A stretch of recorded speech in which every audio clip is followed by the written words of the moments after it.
Petrol की कीमत में 10 रुपये कमी, इतलाक कब होगा?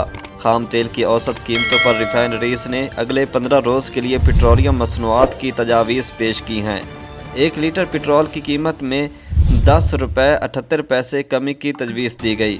तफसीलात के मुताबिक 1 लीटर पेट्रोल 224 रुपये 80 पैसे से कम होकर 214 रुपये 2 पैसे करने की तजवीज़ देगी।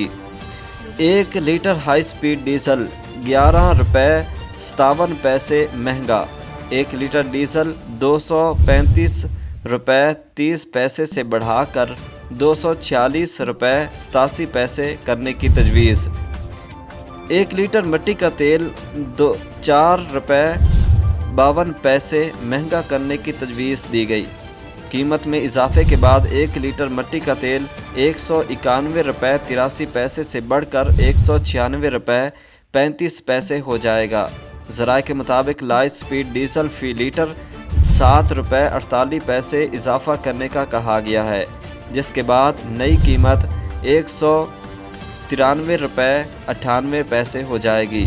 जेट फ्यूल की फ़ी लीटर कीमत में 4 रुपये 48 पैसे इजाफा और फ्रांस आयल की फ़ी टन कीमत में 8374 रुपये कमी करने की तजवीज़ दी गई। IMF की शराइत के तहत पेट्रोलियम मसनूआत 50 रुपये फ़ी लीटर तक ले जाना है। अगर पेट्रोलियम मसनूआत पर लेवी बढ़ाई गई तो पेट्रोल की कीमत में कमी होगी। अगर हाई स्पीड डीजल पर लेवी मज़ीद बढ़ाई गई तो फ़ी लीटर डीजल मज़ीद इजाफा हो जाएगा। पेट्रोलियम मसनूआत की कीमतों में कमी का हतमी फ़ैसला हुकूमत करेगी।